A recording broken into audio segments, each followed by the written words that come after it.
Hi everybody, this is Ashima, your Coderella, and welcome to my YouTube channel. Today I am going to teach you naive Bayes classifier. Okay, so in the previous videos I have taught you various supervised machine learning algorithms such as linear regression, multiple linear regression, simple linear regression and decision trees. Now I am going to start with another algorithm which is naive Bayes classifier. Okay. So let's go on with the video. So in this video, I am going to teach you the introduction of the naive Bayes classifier and the Bayes theorem which is based on this classifier. The classifier is based on this theorem and the example of this classifier. So what is naive Bayes classifier? Naive Bayes classifier जो है वो basically Bayes theorem पे based है. अब आप सोच रहे हो बेस थ्योरम क्या था, याद करो आपने 12th में पढ़ा होगा. बेस थ्योरम क्या करता है, प्रोबेबिलिटी निकालता है एक पर्टिकुलर इवेंट के होने की. ठीक है, अब नैव बेस से आप क्या क्या सॉल्व कर सकते हो, रिग्रेशन भी सॉल्व कर सकते हो. रिग्रेशन क्या था, कंटिन्यूअस वैल्यूज को प्रिडिक्ट करना, like predict the price of a house. नहीं कर सकते हो क्योंकि नैव बेस बताता है प्रोबेबिलिटी होने की या नहीं होने की. सो आप सिर्फ इसमें क्लासिफिकेशन एल्गोरिथम्स ही सॉल्व कर सकते हो, क्लासिफिकेशन प्रॉब्लम्स ही सॉल्व कर सकते हो. मतलब क्लासिफिकेशन मतलब ये ऑब्जेक्ट जो है, ये फ्रूट जो है, ये एप्पल है या स्ट्रॉबेरी है, येस और नो, 0 और 1, ट्रू और फॉल्स, कैट या डॉग. ठीक है, नैव बेस में आप सिर्फ क्लासिफिकेशन ही सॉल्व कर सकते हो. अब नैव बेस जो है क्यों यूज़ करते हैं, because it is very fast among other classifiers. अब नैव बेस को यूज़ कहाँ करते हैं हम जनरल लाइफ में. आपने कभी देखा है कि आप जैसे कोई भी उस पर जाके किसी पोस्ट पर जाके नीचे कमेंट करते हो ना, कभी कभी हम लोग बहुत रूड कमेंट्स करते हैं और कभी हम बहुत फ्लर्टी कमेंट्स करते हैं किसी की पोस्ट पे. तो उनकी पोस्ट के कमेंट्स देख के हम ये बता सकता है मॉडल ये बता सकता है कि वो पोस्ट के कमेंट्स जो है वो हैप्पी है या सैड है. इसको बोलते हैं सेंटिमेंटल एनालिसिस. सेंटिमेंटल एनालिसिस क्या होता है कि आपके सेंटेंस को देख के, इमोटिकन्स को देख के ये बताना कि आप सेंटिमेंट्स क्या होंगे आपके, हैप्पी, सैड, डिप्रेस्ड, एक्साइटेड. तो सेंटेंसेस को देख के, कमेंट्स को देख के, पढ़ के ये बताना, तो ये मॉडल कर सकता है. ठीक है, सो इसमें we can use naive Bayes classifier. Spam filtration में we can use naive Bayes classifier की मतलब एक ईमेल जो आई है वो स्पैम हो सकती है कि नहीं हो सकती है. ठीक है, अब देखते हैं नैव बेस को नैव बेस क्यों बोला जाता है. नैव का मतलब होता है कि जो फीचर्स होते हैं ना आपके डेटा सेट में, जैसे कि अगर मुझे प्रेडिक्ट करना है कि ये फ्रूट एप्पल है या स्ट्रॉबेरी है, तो मेरे फीचर्स क्या होंगे, शेप फ्रूट का, साइज फ्रूट का और कलर फ्रूट का. तो ये फीचर्स जो है ये आपस में रिलेटेड नहीं होते हैं. दैट इज वाई वी से कि नैव है, they are not related to each other.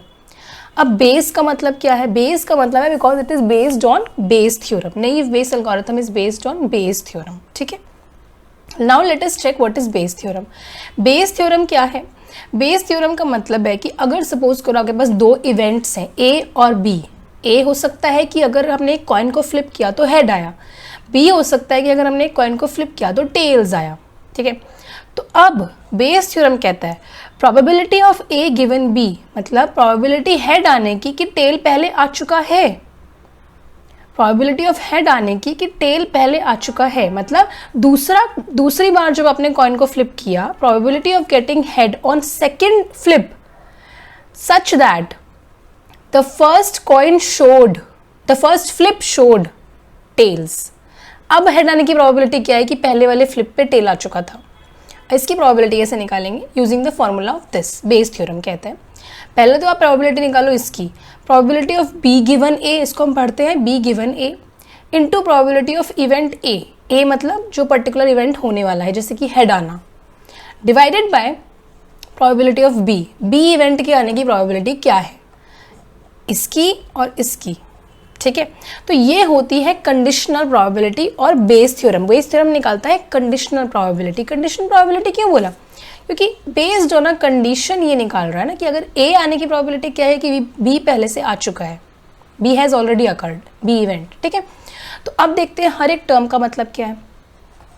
Probability of A given B को हम बोलते हैं पोस्टीरियर प्रोबेबिलिटी. और अगर आपसे कभी भी कोई पूछेगा कि डिफाइन द पोस्टीरियर प्रोबेबिलिटी या फिर कैलकुलेट पोस्टीरियर प्रोबेबिलिटी, तो दिमाग में बस ये याद रखना कि पोस्टीरियर प्रोबेबिलिटी मतलब बेस थ्योरम की कंडीशनल प्रोबेबिलिटी, मतलब पी ए गिवन बी, मतलब probability of A such that B has happened और probability of A is true such that B is true. अब जो ये वाली होगी, मतलब उसको उल्टा कर दिया ना, बी गिवन ए हो गया, इसको बोलते हैं लाइक्लीहुड। लाइक्लीहुड मतलब प्रोबेबिलिटी बी ट्रू था, बी ट्रू होगा सच दैट ए ट्रू है, ठीक है। अब प्रोबेबिलिटी ऑफ ए को बोलते हैं प्रायर प्रोबेबिलिटी। प्रायर प्रोबेबिलिटी मतलब जैसे कि हेड आने की प्रोबेबिलिटी क्या है, ये तो था कि हेड आने की प्रोबेबिलिटी क्या है सच दैट टेल आ चुका है, ये कह रहे हैं कि हेड आने की क्या है, हेड आने की क्या होगी 1/2, हेड या फिर टेल, तो 1/2 होगी ना। अब डिवाइडेड बाय किससे डिवाइड करना है, प्रोबेबिलिटी ऑफ बी से। प्रोबेबिलिटी ऑफ बी मतलब ये वाली प्रोबेबिलिटी को हम कहते हैं मार्जिनलाइजेशन, इसकी क्या होगी प्रोबेबिलिटी टेल आने की 1/2, ठीक है। समझ गए प्रोबेबिलिटीज कैसे होती है। अब हम करते हैं एक क्वेश्चन कि नेइव बेस कैसे काम करता है, हम ये देखते हैं। तो हमें ये निकालना है कि एक कार जो है अगर वो रेड है, एसयूवी है और डोमेस्टिक है, तो क्या प्रोबेबिलिटी है कि वो स्टील होगी या फिर नहीं होगी। आंसर क्या है उसका, स्टील होगी कि नहीं होगी, वो हमसे पूछ रहा है। किससे पूछ रहा है, नेइव बेस से पूछ रहा है ये क्वेश्चन। अब हमें उसके लिए करना क्या होगा, हमें प्रोबेबिलिटी निकालनी होगी ये दो, मतलब probability of yes given x, मतलब एक्स क्या है यहाँ पे कि वो कार रेड है, एसयूवी है और डोमेस्टिक है। यही तो क्वेश्चन ने पूछा है कि वो रेड है, एसयूवी है, डोमेस्टिक है। तो हमें कहना होगा कि प्रोबेबिलिटी वो चोरी होगी गिवन दैट, प्रोबेबिलिटी वो येस है आंसर कि वो स्टील होगी गिवन दैट वो एक्स है। एक्स मतलब वो रेड है, एसयूवी और डोमेस्टिक है, ये पता करना है। और हमें क्या पता करना है, प्रोबेबिलिटी ऑफ कि वो नो है, नो मतलब वो स्टील नहीं होगी गिवन दैट वो रेड है, एसयूवी है और डोमेस्टिक है, गिवन दैट वो ये तीनों चीज़ें हैं। तो हमें इन दोनों की प्रोबेबिलिटी को पता करना है, यही तो फाइंड आउट करना है ना कि अगर वो चोरी होगी या वो नहीं होगी, इन दोनों की प्रोबेबिलिटी क्या है। जिसकी प्रोबेबिलिटी ज़्यादा आई, स्टील होने की प्रोबेबिलिटी ज़्यादा आई, तो मतलब वो स्टील होगी। कौन सी वाली कार, रेड, एसयूवी, डोमेस्टिक। अगर इसकी प्रोबेबिलिटी येस आई मतलब ज़्यादा आई, तो मतलब उसका आंसर है येस, वो स्टील होगी। और अगर नो आई तो उसकी मतलब उसकी वो स्टील नहीं होगी, ठीक है। अब इसको कैसे निकालना होगा, यूजिंग बेस थ्योरम। देखो बेस थ्योरम क्या था, probability of A given B is equal to probability of B given A into probability of A पहले वाला divided by probability of B. इसको पहले उल्टा कर दिया, फिर पहले वाले की probability divided by probability of दूसरे वाले की। तो हम कह रहे हैं probability of yes given x क्या होगी, प्रोबेबिलिटी एक्स गिवन येस उल्टा कर दो इनटू प्रोबेबिलिटी ऑफ पहले वाला डिवाइडेड बाय प्रोबेबिलिटी ऑफ दूसरा वाला, यही तो होगा। अब एक्स की वैल्यू क्या थी, रेड, एसयूवी, डोमेस्टिक।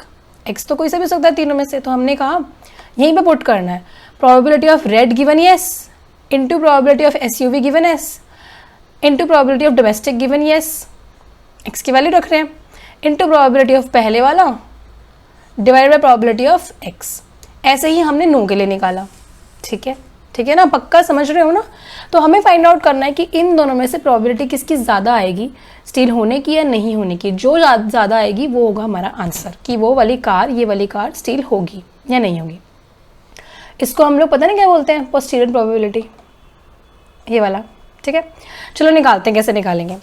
इसके लिए हमें क्या करना पड़ेगा, पहले हमें निकालनी है फ्रीक्वेंसी टेबल और लाइक्लीहुड टेबल। अब फ्रीक्वेंसी टेबल क्या होती है कि इस पर्टिकुलर डेटा सेट में कितनी बार वो चीज़ आई है, फ्रीक्वेंसी मतलब कितनी बार, और लाइक्लीहुड होता है कि उसकी प्रोबेबिलिटी क्या है आने की। तो हम लेते हैं सबसे पहला वाला फीचर, कलर वाला फीचर।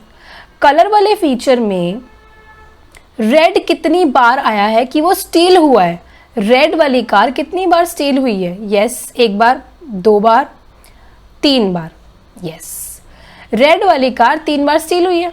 रेड वाली कार कितनी बार स्टील नहीं हुई है, 1 और 2, ठीक है। अब येलो वाली कार, कलर पे तो दूसरा वाला येलो ही है ना, येलो वाली कार कितनी बार स्टील हुई है, 1 और 2, 2 लिख दिया। येलो वाली कार कितनी बार स्टील नहीं हुई है, 1 और 2 और 3, 3 बार, ठीक है, मिल गया आंसर। कलर के लिए हमें फ्रीक्वेंसी मिल गई है ना।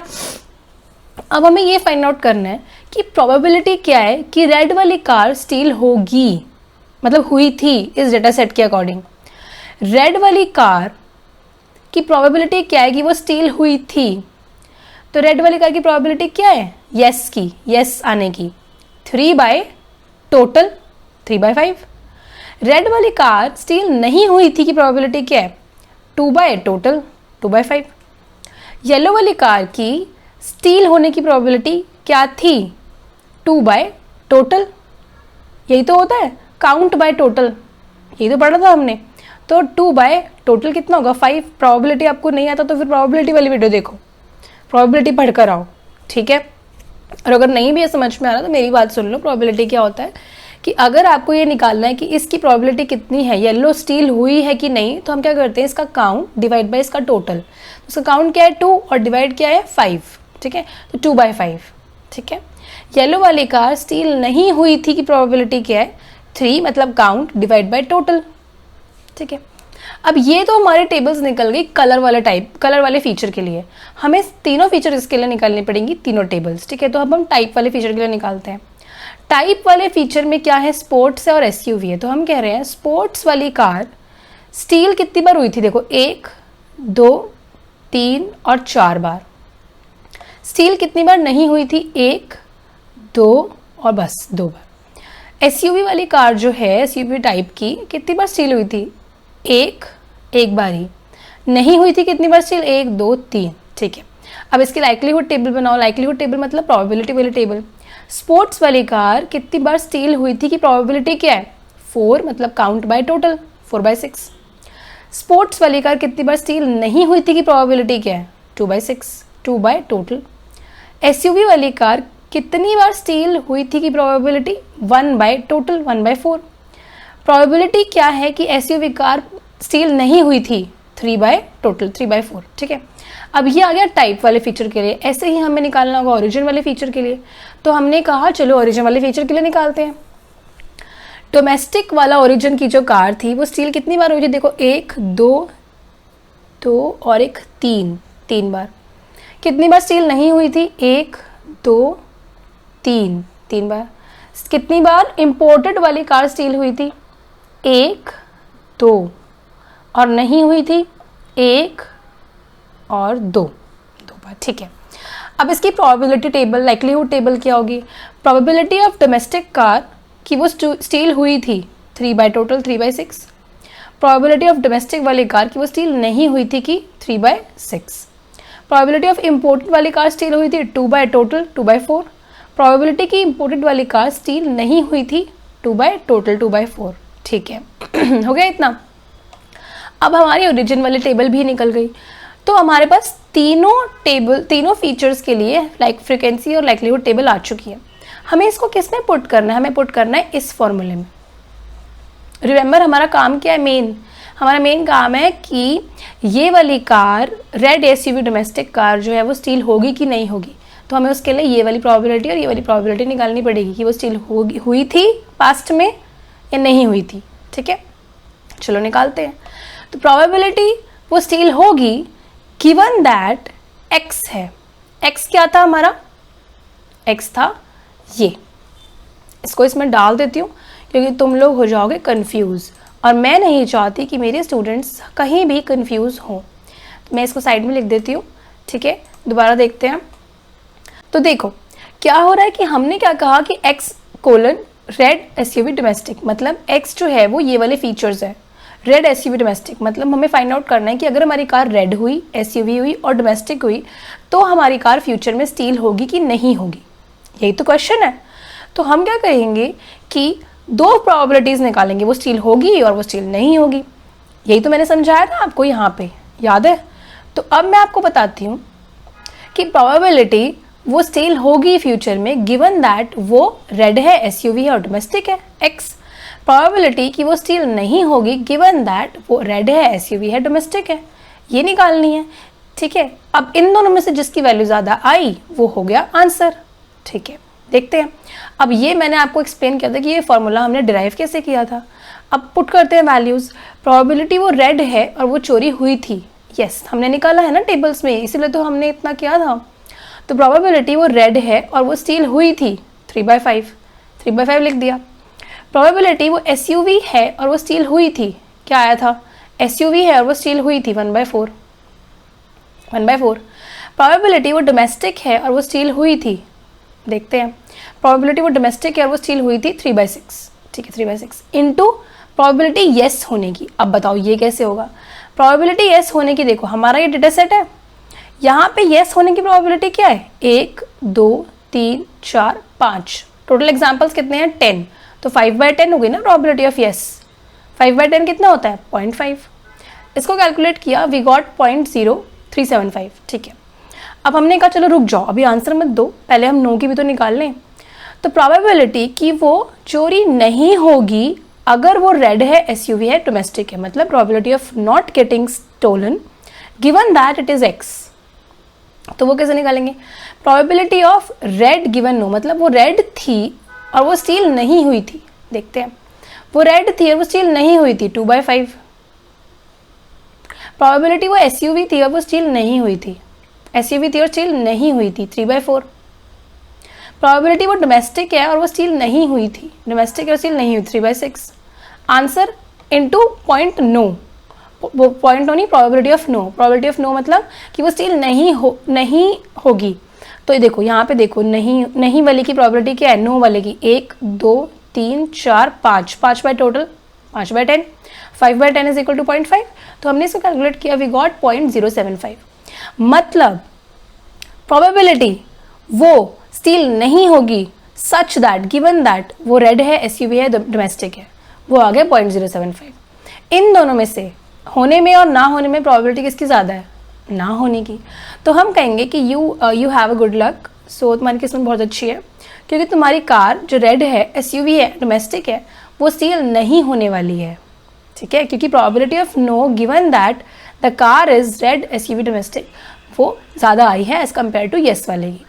तो हमारा आंसर आ चुका है कि आपके क्वेश्चन में जो पूछा गया था कि नैव बेस क्लासिफायर ये बताओ कि ये वाली कार स्टील होगी कि नहीं होगी, तो our answer is by using Bayes theorem no. Our answer is no. Okay, so thank you so much for watching my video. अगर आपको नहीं समझ में आया है तो I would recommend you to watch the video again, तभी आपको समझ में आएगा, एक बार देखने से नहीं समझ में आता है। ठीक है, और अगर कुछ ऐसे पॉइंट्स हैं जो पिछली वीडियोस में कवर हुए हैं, so I would highly recommend you to watch the whole playlist, then come to the videos जो कि आगे आ रही हैं। ठीक है, तभी आपको अच्छे से समझ में आएगी machine learning. And most important, share the video with your friends so that आपके फ्रेंड्स अगर नहीं समझ पा रहे तो उन्हें समझ में आएगा और it would be very helpful for them to crack their exams and interviews. Okay, thank you so much for supporting me, for liking my videos, for subscribing to the channel. और अगर नहीं किया है तो सब्सक्राइब तो कर दो यार, इतना तो बनता है ना। And share the video, comment, like. Okay, thank you so much and bye bye, take care. This is your कोडरवाला।